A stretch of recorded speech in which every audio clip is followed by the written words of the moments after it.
students, welcome to All Things Pharmacy. Today we're going to be talking about powders and granules. These are solid dosage forms of medicine, which means they are solid and they can be applied in different ways. They can be applied on the skin or taken by mouth. And powders are the ones that are usually taken by mouth, through the mouth orally, or put on the skin, which is topically. They can be applied to the skin where there is an infection, a rash, or anything of that sort. And granules are usually only taken orally. Powders can be reconstituted with sterile water or sterile sodium chloride for injection, or they can be given in sachets, and the reconstitution can be done by the patient at home. Even granules can be reconstituted at home. The main difference between powders and granules, the fact that the main difference between powders and granules is that particles of a powder are of smaller size than particles that are found in granules, in the granule formulation.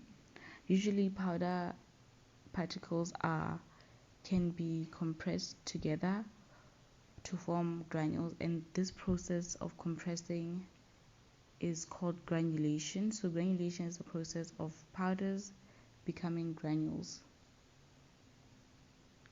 Granulation can be done for many different reasons. One of the reasons is that granules have a good flow property as compared to powders, and when they have a good flow, it means that they can fill containers better, which is good, especially during production and when they want to package. Granules are also less likely to go through a process called caking.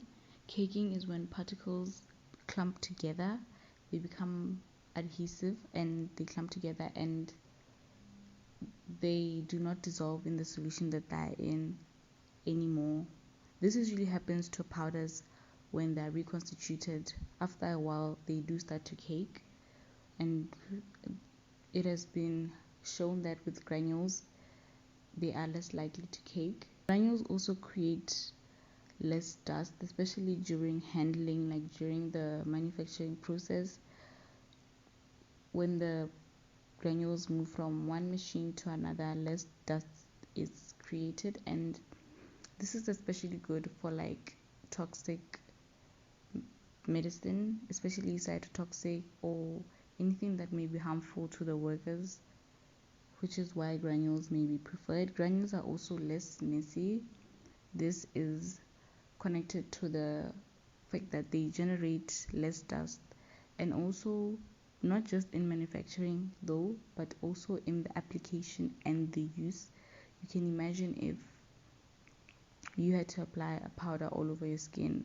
A powder and granules are much better, and they can adhere to the problem area better because they do not go all over the place, especially when you're applying them. They just stick to the surface. But if it was a powder, it would be sticking to your hands, the surface that needs the powder, basically everywhere. Also, the fact that it's less messy means that it's easier to control and to clean, especially cleaning of the equipment. Granules also have a higher porosity, meaning that there's more space in between the particles. Because the particles are bigger, the space in between the particles does not easily get filled. You can imagine, let's use this example of big balloons. Imagine that we're stacking big balloons in a box, in a card box, and imagine if we're to stack balloons half of that side or way smaller balloons, they'd easily fit more into the spaces in between other balloons, and therefore there would be a less space in between. And in terms of particles, this less space in between the balloons would be the lower porosity. The particle size of powder is usually around 1.2 micrometer to 1.7 millimeters, and the particle size of granules is usually 2 to 4 millimeters in diameter.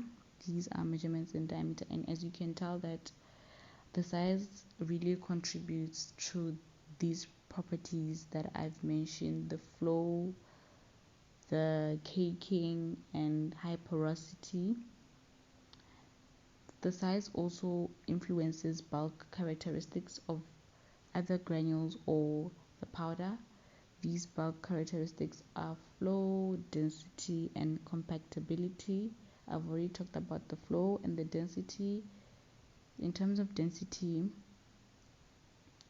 if the particles are big in size, then that's going to increase the density, and that can affect the way the medicine is going to be manufactured, and that's going to affect the way the medicine will dissolve. By the medicine, I mean the granules. It's going to affect the way the granules will dissolve into the solution. And then another property which is influenced by size is the compactability. I've already talked about compactability, which is related to the caking, the fact that powders are more likely to cake, which means that they're more compactable like granules. Thank you so much for watching the video. Until next time.